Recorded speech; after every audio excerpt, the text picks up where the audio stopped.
അപ്പോൾ ചില ആളുകൾ പറയും, ഞാൻ നന്നാകാത്തതിൻ്റെ കാരണം അല്ലല്ലേ, അല്ല നേരത്തെ കൂട്ടി തീരുമാനിച്ചതല്ലേ. അല്ല, അത് വേറെ കാര്യം.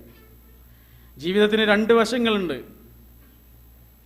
ഏതാണ് ആ രണ്ട് വശം? ഒന്നാമത്തെ വശം, നമുക്ക് യാതൊരു ചോയ്സും ഇല്ലാത്തൊരു വശമുണ്ട്. നമ്മുടെ ജനനം, നമ്മുടെ മരണം, നമ്മൾ ആണാകണോ പെണ്ണാകണോ, വെളുത്തവനാകണോ കറുത്തവനാകണോ, അറബിയാകണോ ഇന്ത്യക്കാരനാകണോ, ജീവിതത്തിലുണ്ടാകുന്ന അപകടങ്ങൾ, രോഗങ്ങൾ, വേദനകൾ, പരീക്ഷണഘട്ടങ്ങൾ, ഇതിലൊന്നും നമുക്കൊരു ചോയ്സും ഇല്ല. അതൊക്കെ അള്ളാഹിൻ്റെ തീരുമാനമായിട്ട് അങ്ങനെ നടക്കും. എന്നാൽ നമുക്ക് ചോയ്സുള്ളൊരു ഭാഗമുണ്ട്. അതേതാണ്? നമ്മൾ എന്ത് പറയണം, എന്ത് പറയണ്ട, എന്ത് ചെയ്യണം, എന്ത് ചെയ്യണ്ട, എന്ത് ധരിക്കണം, എന്ത് ധരിക്കണ്ട, എങ്ങനെ ജീവിക്കണം, എങ്ങനെ ജീവിക്കണ്ട, അത് നമ്മുടെ തീരുമാനമാണ്. ഈ അബൂബക്കർ സിദ്ദീഖ് റളിയല്ലാഹു അൻഹു സ്വർഗ്ഗത്തിൽ പോയത് അദ്ദേഹത്തിൻ്റെ തീരുമാനമാണ്. വേണമെങ്കിൽ നരകത്തിലേക്കുള്ള വഴി തിരഞ്ഞെടുക്കായിരുന്നു. അബൂജഹൽ നരകത്തിൽ പോയിട്ടുണ്ടെങ്കിൽ അത് അദ്ദേഹത്തിൻ്റെ തീരുമാനമാണ്. അയാൾക്ക് വേണമെങ്കിൽ സ്വർഗത്തിലേക്കുള്ള വഴി തിരഞ്ഞെടുക്കായിരുന്നു. രണ്ട് വഴികളുണ്ടായിരുന്നു മുമ്പിൽ. അതാണ് വഹദൈനാഹുൻ നജ്ദൈൻ എന്ന് പറഞ്ഞത്. രണ്ട് വഴികളുണ്ട് മുന്നിൽ. എന്നിട്ട് ഒരാൾ പറയാണ്, ഞാൻ നന്നാകാത്തതിൻ്റെ കാരണം അല്ലല്ല, അയാളാണ്. സ്വർഗത്തെക്കുറിച്ച് നരകത്തെക്കുറിച്ച് പറയുന്നിടത്തൊക്കെ അല്ല പറഞ്ഞിട്ടുണ്ട്, ബിമാ കസബത് ഐദീക്കും, നിങ്ങൾ സമ്പാദിച്ചതുകൊണ്ട് അത് നേടിയത്. അല്ലാഹ് അല്ല ഒരാളെ നന്നാക്കുന്നതും, അല്ലാഹ് അല്ല ഒരാളെ കേടുവരുത്തുന്നതും, അയാൾ തന്നെയാണ്. ഇന്ത്യൻ പാർലമെൻറ്റ് രൂപീകരിക്കുന്ന സമയത്ത് അതിനെക്കുറിച്ചൊരു ചർച്ച നടന്നപ്പോൾ നമ്മുടെ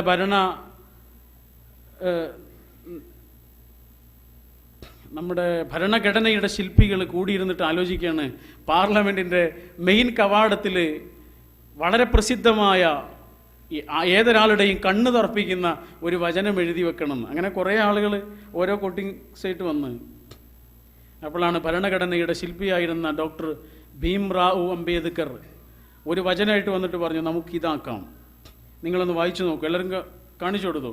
എല്ലാവരും അത് വായിച്ചിട്ട് ശരി ഇത് മതി എന്ന് പറയാണ്. ആ വചനം ഇന്നും തങ്കലിപികൾ കൊണ്ട് ഇന്ത്യൻ പാർലമെൻറ്റിൻ്റെ ഏറ്റവും പ്രധാനപ്പെട്ട കവാടത്തിൽ എഴുതി വെച്ചിട്ടുണ്ട്. അത് വിശുദ്ധ ഖുർആനിലെ 13-ാം അധ്യായം സൂറത്തുർ റഅദിലെ 11-ാമത്തെ ഒരാൾ, ഒരു സമൂഹം, ഒരു ജനത സ്വയം മാറണമെന്നാഗ്രഹിക്കുന്നത് വരെ അള്ളാഹു വരെ മാറ്റുകയില്ല. അള്ളാഹു ഒരാളെ പിടിച്ചിട്ട് നന്നാക്കുന്നില്ല, അള്ളാഹു ഒരാളെ പിടിച്ചിട്ട് കേടുവരുത്തുന്നില്ല. മാർഗങ്ങൾ കാണിച്ചു കൊടുക്കുക ചെയ്തത്, അള്ളാഹു വഴികൾ തുറന്നു കൊടുക്കുക ചെയ്തത്, ഫ്രീഡം നൽകുക ചെയ്തത്. എന്നിട്ട് ശരിയായൊരു വഴി കാണിച്ചു കൊടുത്തു. ആ വഴി തിരഞ്ഞെടുത്താൽ ഉണ്ടാകാവുന്ന നേട്ടങ്ങളെക്കുറിച്ച് പറഞ്ഞു തന്നു. അത് പറഞ്ഞു തരാൻ പ്രവാചകന്മാരെ പറഞ്ഞയച്ചു. അത് പറഞ്ഞു തരാൻ വേദഗ്രന്ഥങ്ങൾ കൊടുത്തയച്ചു. അതാണ് മതം എന്ന് പറഞ്ഞാൽ. അപ്പോൾ അള്ളാഹുവിൻ്റെ തീരുമാനങ്ങളല്ലാതെ ജീവിതത്തിലൊന്നും സംഭവിക്കുന്നില്ല എന്ന് പറഞ്ഞാൽ അതിൻ്റെ വശം ഇതാണ്. രണ്ട് വശങ്ങളിൽ ഒന്നാണ് പറഞ്ഞത്. അങ്ങനെയാകുമ്പോൾ നമ്മുടെ മനസ്സിന് അനുഭവിക്കുന്ന വല്ലാത്ത ഒരു പ്രശാന്തതയുണ്ട്. ഒരു നഷ്ടത്തിലും നമ്മുടെ മനസ്സ് ആകുലപ്പെടുകയില്ല. നിങ്ങൾ ആലോചിച്ച് നോക്കൂ, സൂറത്തുൽ ളുഹ, വിശുദ്ധ ഖുർആനിലെ വളരെ ചെറിയ ഒരു അധ്യായമാണ് സൂറത്തുൽ ളുഹ. എന്താണ് അള്ളാഹു അതിലൂടെ നമുക്ക് പറഞ്ഞു തരുന്നത്? വല്ലുഹ വല്ലൈലി ഇദാ സജ. അള്ളാഹുവിൻ്റെ റസൂലിനോട് പറയാണ്, വളരെ വിഷമത്തോടു കൂടി റസൂൽ ഇങ്ങനെ ഇരിക്കുന്ന ഒരു രംഗം ആലോചിച്ച് നോക്കൂ നിങ്ങൾ. അപ്പോഴാണ് ഈ വചനം ഇങ്ങനെ ഇറങ്ങുന്നത്. ആ വചനം ഇങ്ങനെ ഇറങ്ങുകയാണ്, വല്ലുഹ. ലുഹ എന്നൊരു സമയം സത്യമല്ലേ? സത്യമാണ്. അത് സത്യമാണ് എങ്കിൽ വല്ലൈലി ഇദാ സജ, രാത്രി ശാന്തമാവുക, ഇരുട്ടുകൊണ്ട് ശാന്തമായി തീരുക എന്നുള്ളൊരവസ്ഥ സത്യമല്ലേ? സത്യമാണ് എങ്കിൽ മാ വദ്ദഅക റബ്ബുക വമാ ഖല, എന്നോട് നിങ്ങളോട് അള്ളാഹു പറയാണ്, മാ വദ്ദഅക റബ്ബുക വമാ ഖല. എത്ര വലിയ പരീക്ഷണങ്ങൾ ജീവിതത്തിൽ വന്ന് ഇടുത്തിയായി പെയ്തു വീഴുമ്പോഴും, നമ്മളൊരു അന്യ രാജ്യത്താണ് താമസിക്കുന്നത്. ഈ രാജ്യത്തിൻ്റെതായ നിയമങ്ങളുണ്ടാവും. ആ നിയമങ്ങൾ ഭരണകൂടത്തിൻ്റെ നിയമങ്ങളാണ്. ആ നിയമങ്ങൾ അനുസരിക്കുകയല്ലാതെ വേറൊരു മാർഗം നമ്മുടെ മുമ്പിലില്ല. ഏത് തരത്തിലുള്ള നിയമങ്ങൾ നമ്മുടെ മേൽ വന്ന് ഇടുത്തിയായി പെയ്താലും, ഏത് തരത്തിലുള്ള പരീക്ഷണങ്ങൾ നമ്മുടെ മേൽ വന്ന് വീണാലും, അല്ലാഹ് പറയാണ്, മാ വദ്ദഅക റബ്ബുക വമാ ഖല. ളുഹ എന്നൊരു സമയം സത്യമാണ് എങ്കിൽ പകൽ വെളിച്ചം പോലെ സത്യമാണ്, രാത്രി പോലെ സത്യമാണ്. മാ വദ്ദഅക റബ്ബുക വമാ ഖല, നിന്റെ റബ്ബ് നിന്നെ കൈവടിയില്ല, നിന്റെ റബ്ബ് നിന്നെ കൈവടിഞ്ഞിട്ടില്ല, നിന്റെ റബ്ബ് നിന്നെ വെറുക്കുകയുമില്ല. വലൽ ആഖിറതു ഖൈറുൻ ലക മിനൽ ഊല. ഈ ഒന്നാമത്തെ ജീവിതത്തെക്കാൾ നിനക്ക് നല്ലത് രണ്ടാമത്തെ ജീവിതമാണ്. വരാനിരിക്കുന്ന ലോകമാണ് ഈ ലോകത്തേക്കാൾ നിനക്ക് നല്ലത്. എന്തിനാ പേടിക്കുന്നത്? വലസൗഫ യുഅ്തീക റബ്ബുക ഫതർള. പേടിക്കണ്ടടോ. എത്ര ഒരു സാന്ത്വനമാണ് ആലോചിച്ചു. ആ ഒരു ശൈലിയിലല്ല പറയുന്നത്. പേടിക്കണ്ട, നിനക്ക് തരും നിന്റെ റബ്ബ്. വലസൗഫ യുഅ്തീക റബ്ബുക, നിന്റെ റബ്ബ് നിനക്ക് തരും. ഫതർള, അപ്പം നിനക്ക് സന്തോഷമാവും. അലം യജിദിക യതീമൻ ഫആവ, നിന്നെ യതീമായി കണ്ടപ്പോൾ, ഒന്നുമില്ലാതെ നീ അലഞ്ഞപ്പോൾ നിന്റെ റബ്ബ് നിനക്ക് അഭയം നൽകിയില്ലേ? ഇന്നലെ ഒരു സുഹൃത്ത് പറഞ്ഞതാ, എന്തിനാ പേടിക്കുന്നത്? ഏത് നിയമങ്ങൾ വന്നാലും എന്തിനാ പേടിക്കുന്നത്? ഒരു ഹവായി ചെരുപ്പും ഒരു കീസുമായിട്ടാണ് ഞാൻ ഈ ജിദ്ദയിൽ വന്നിറങ്ങിയത്. എന്തെല്ലാം അനുഗ്രഹങ്ങളാണ് എൻ്റെ റബ്ബ് എനിക്ക് ചൊരിഞ്ഞു തന്നത്. എന്തെല്ലാം അനുഗ്രഹങ്ങൾ. എൻ്റെ ഉമ്മയ്ക്ക് ഹജ്ജ് ചെയ്യാൻ അവസരമുണ്ടായി.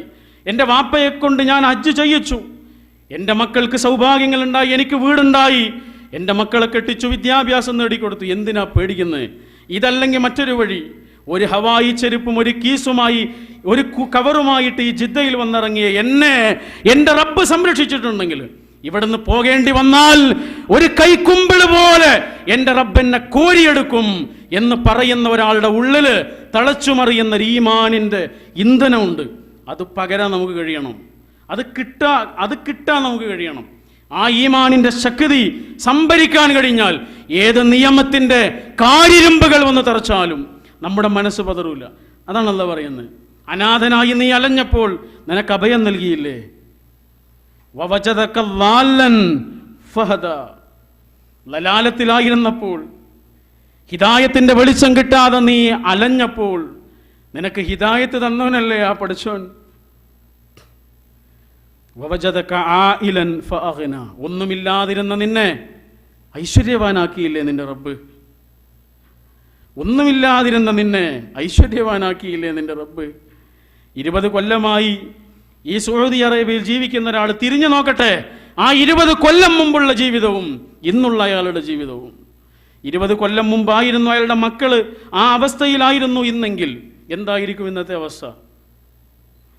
ആലോചിക്കട്ടെ. അലഞ്ഞ നിന്നെ അഭയം നൽകിയവനല്ലേ നിന്റെ റബ്ബ്? അനാഥനായിരുന്ന നിന്നെ സനാഥനാക്കിയവനല്ലേ നിന്റെ റബ്ബ്?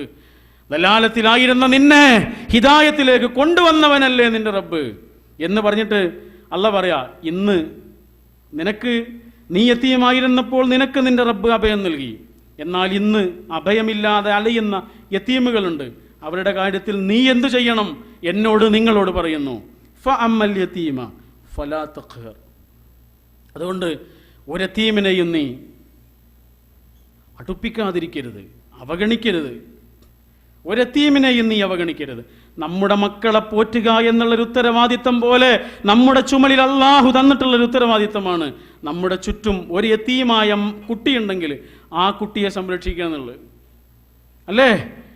അതൊരു ഔദാര്യമൊന്നുമല്ല, ഉത്തരവാദിത്തമാണത്. യതീമായ മക്കളെ സംരക്ഷിക്കുക എന്നുള്ളത്. ഒരിക്കൽ റസൂലുള്ളാഹിയോട് വന്നിട്ട് ഒരു സ്വഹാബി പറയാണ്, റസൂലെ, എന്തോ കരുണ പറ്റിയതുപോലെ മനസ്സ്, സ്നേഹം പറ്റിയതുപോലെ ഒരു മനസ്സ്, എന്താണ് പരിഹാരം എന്ന് ചോദിച്ചപ്പോൾ ലോകം കണ്ട ഏറ്റവും നല്ല ഗുരുനാഥൻ അള്ളാഹുവിൻ്റെ ഹബീബായ റസൂൽ സല്ലല്ലാഹു അലൈഹി വസല്ലം അദ്ദേഹത്തോട് പറയാണ്, ഉണ്ടല്ലേ, മനസ്സിലൊരു വറ്റിയ അവസ്ഥയുണ്ടല്ലേ, ഒരു ഉണങ്ങിയ അവസ്ഥയുണ്ടല്ലേ, എന്നാളൊരു അനാഥ കുട്ടിയെ പോയിട്ട് ഒന്ന് തലോട്, ആ അനാഥ കുഞ്ഞിനെ ഒന്ന് ചേർത്ത് പിടിക്ക്.